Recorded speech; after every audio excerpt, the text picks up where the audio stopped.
and to thank you for coming. I would also like to thank Dave Lyons move into this room in such short notice.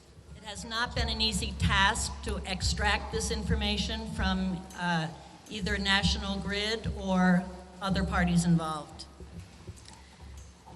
But we will share what we know, we will tell you what we've done, and we will show you how you can help us. Our message tonight is that we are highly organized, we are highly motivated, and we are highly adamant that this community will not bear another burden from these power lines.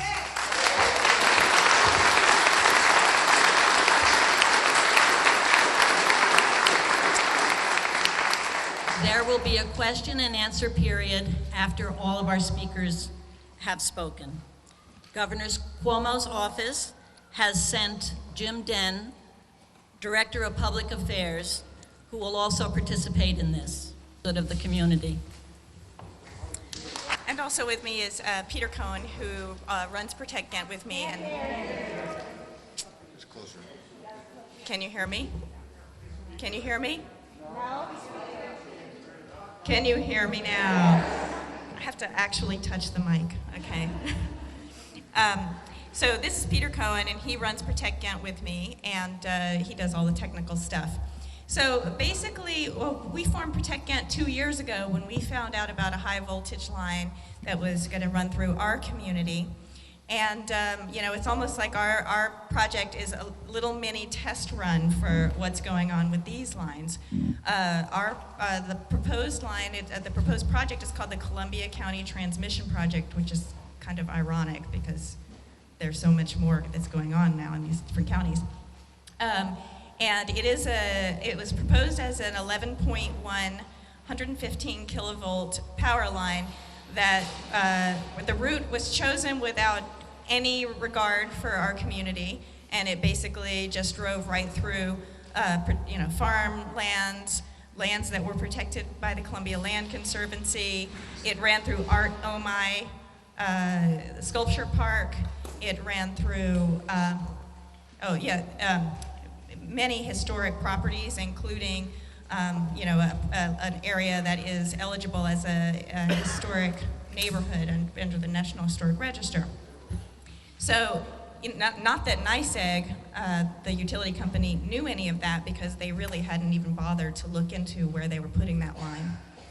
Now, obviously, your situation is quite different because it's a 345 kilovolt and it's part of Cuomo's energy initiative. But what we're hoping is that some of the lessons that we learned in this process can help your community. We can tell you about our experiences, and we're here to help and advise and answer questions. Anything that we can do for you. And so basically, I'll just tell you a little bit about the Article 7 process. I saw that there were some materials, and you guys are doing a great job already of doing the hard work of putting together the lists and finding out the property owners and getting the maps. I'm sure you're already seeing that the mapping is one of the most crucial issues. You have to have good maps, you have to have manipulable maps, you have to have Google Maps so that everybody can see what's affected. But the other thing that everybody has to know is that lines drawn where they are, that doesn't mean that that's where the power lines are going to go, even if they do get built. And that's why what I urge you is what I urged our community, which is this is everybody's problem. This is not just the problem of the people who are potentially affected landowners at this moment. It could be any of us. And I actually think that this situation is even broader than that because, what we've been hearing is that there are going to be 18 of these projects that are going to be slated to carry power from upstate to downstate. So I think this is a bigger issue. This is really an upstate New York issue, and that we all have to gather together. I know that our community stands in solidarity with you guys, and I think that once other people understand what's going on, you'll see great community support, because this is not it's not a NIMBY situation. It's about the destruction of what we've all been building up here in these communities. So what you have before you is, an Article 7 proceeding, because the Public Service Commission regulates these utilities. Now, the utilities are no longer public utilities. They're most often privately owned. I know that NYSEG is owned by a private foreign corporation, in fact, and so their primary concern is to their shareholders, not to the communities. So the Public Service Commission regulates them, and this Article 7 process is specifically to give communities a voice.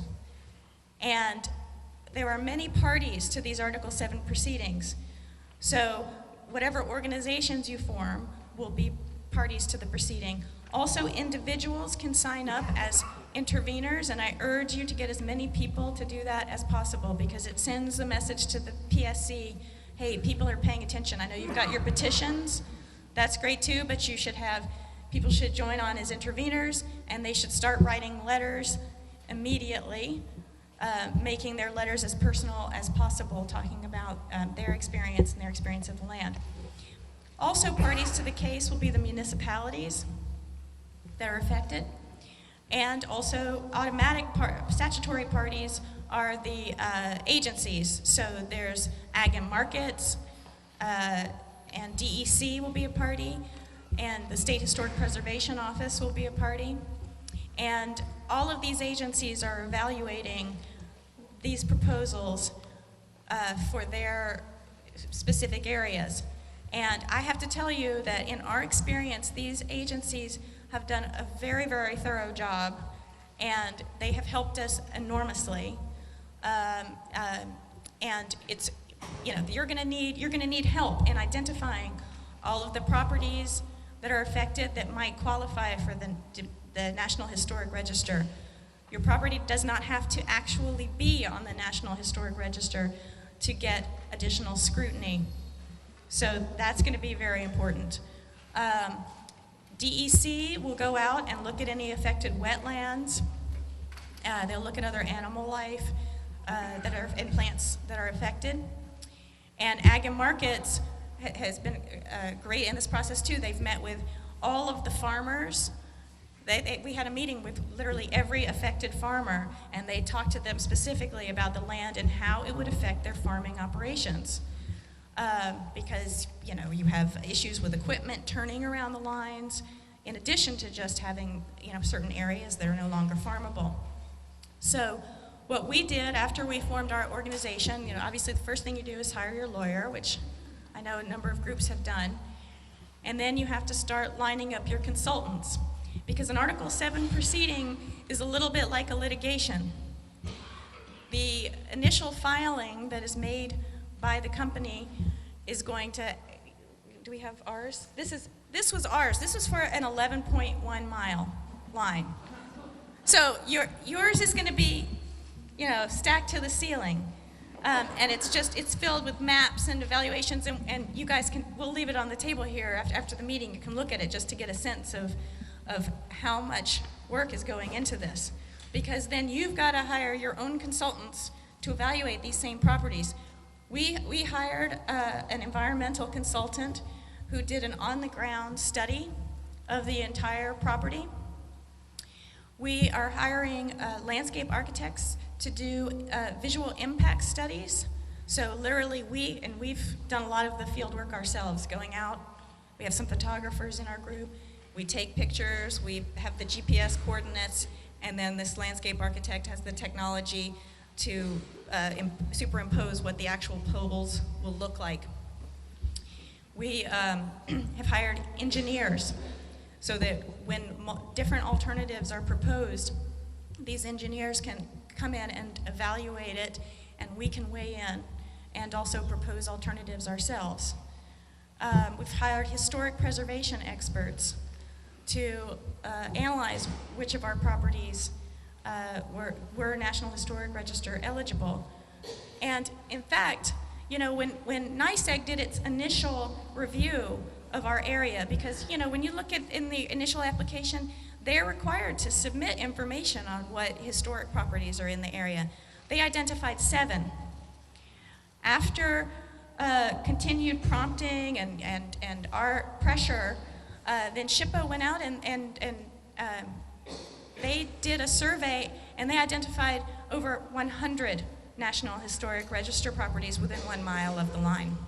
So, you know, the community can make a difference. Your involvement can make a difference, and this is all very important for the judge in your case to see. Now, your situation has a lot more political ramifications as well. We also have had wonderful support from our elected officials. Didi Barrett, who's here tonight, has written, there she is, she's written many letters on our behalf. Thank you, Didi. As have a number of other representatives, and so you definitely need to get that support, and I'm sure that everyone is looking into this now. I know that your fight has gotten the attention of the governor's office, so I think it's great. But I think really the message is, don't give up. Our case is still not resolved. It's slated to be resolved in the spring, but I will tell you that we have some very excellent alternatives that are on the table for us right now. And in fact, the one that we support is a low voltage alternative that the DPS staff came up with. So, they have incredibly sophisticated engineers, and they're looking at it very sensibly. I can also tell you that the judge in our case has been absolutely wonderful, and has given a lot of support. Better? Okay, thanks folks. Again, I just want to echo a thank you to Dave Lyons, our town highway superintendent, and to the county for some of the equipment and expertise that they lent us to get this going literally within 24 hours. As I look out at each of you, it becomes incredibly apparent that we would never have fit you all into the town hall. So thank you also for Supervisor-elect Jimmy Guzzi for making those calls and making that happen. For those of you who don't know who I am, my name is Will Yandick, and I'm the 4th generation of a line of farmers which have farmed here in Livingston. This is our 99th year. This particular issue has enormous resonance with my family because this is not the first time that we have been asked to surrender part of our land to a utility company. Okay? The first utility line ran through in the 1930s and took what was at the time some of our best pasture and orchards. I'm also here speaking as a town council member because, as those of you which have studied the maps can learn, whichever of the 2 main routes which are selected in this procedure will run through our town of Livingston, either through the east or the west. There is a 153-mile line being proposed to run from Oneida County to Pleasant Valley and Dutchess County. It's easy to find where these routes are because you simply find where the current lines are. Okay? There are maps available on the side if any of you would like to learn more about it. Now, as you heard from our first speaker and might be confused, there's a reason why you're confused. Our group was confused. Okay? I think it says something about how hard we had to work as an organization to learn details about this project. That was intentional. For a multi-billion project such as this, it's exceedingly difficult to find details. We received a very vague letter in the mail, and the utility company's lawyers agonized for months for the language that they sent us. It mentions things like upgrades and service efficiencies. The Public Service Commission echoes those terms. Okay? But what they have been very careful to avoid are the words eminent domain. Okay? Now, when Farmers and Families for Livingston had to press these companies, their own representatives told our group that they intend to seize by eminent domain a 125-foot route to the east of the lines that are currently existing. And I know it's hard to believe this, but here in the United States of America, it is as easy for a private company to seize by eminent domain your or my lands as it is for a private individual to file for divorce. Okay?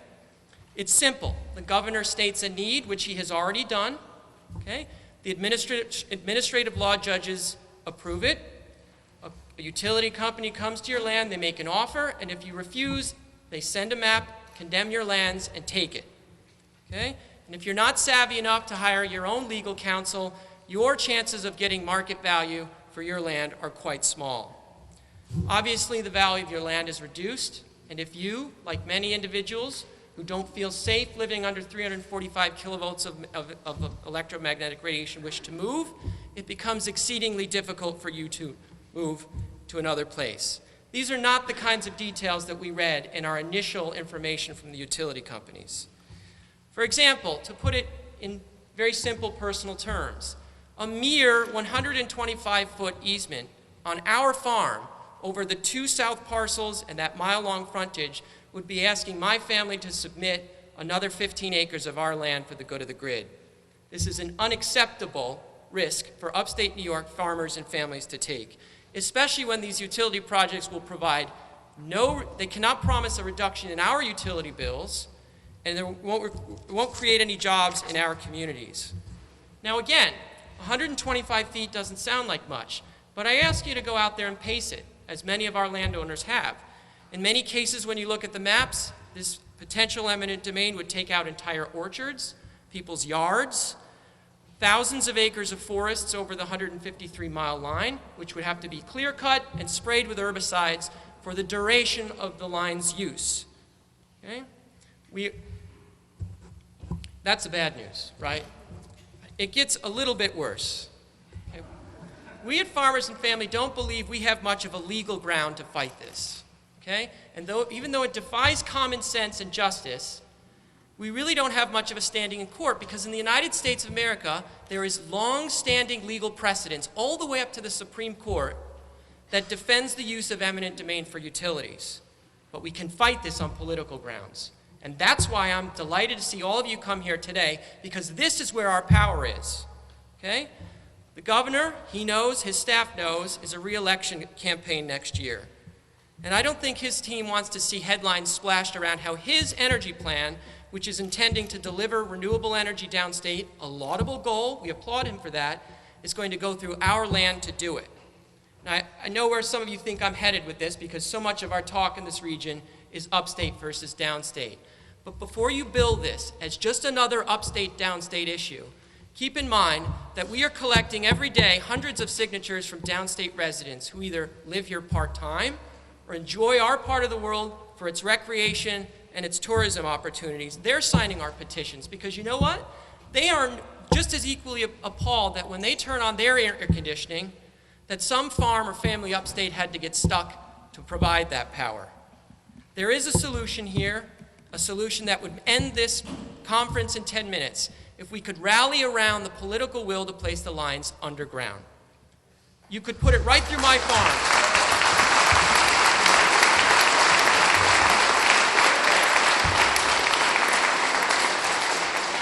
They've done it. They do it routinely in Europe. Now, utility industry representatives have already lobbied our elected officials. They've been there months and years before we even knew about this. And they tell them it's impossible. It's absolutely economically impossible. And to that we have to ask, what are the costs? Let's see them. Who has produced them? All we have are industry and utility produced estimates.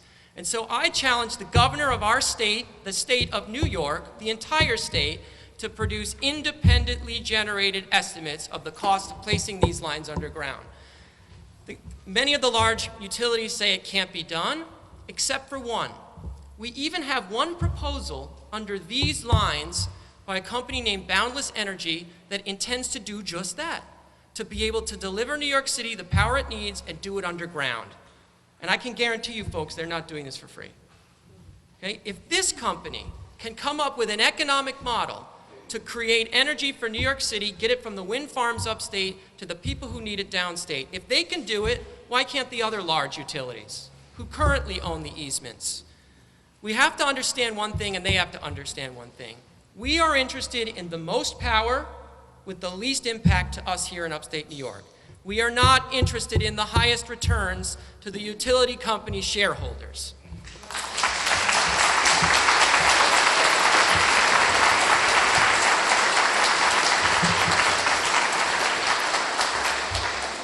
Now there's a second argument held against us, right?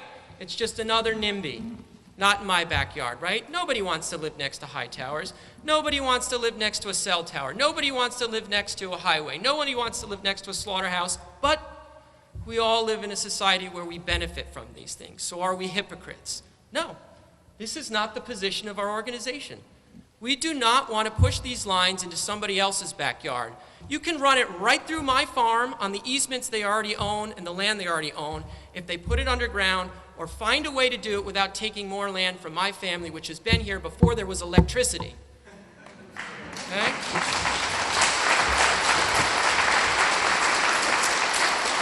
So this is a call to you, Mr. Governor Andrew Cuomo. We want you to get involved. Do not let the utilities drive this process. If you are the governor of the state of New York, here is your chance to prove it. We want open regulatory processes that aren't just rubber stamping what the utility company provides. We want full cost estimates for placing the lines underground and using existing right-of-ways.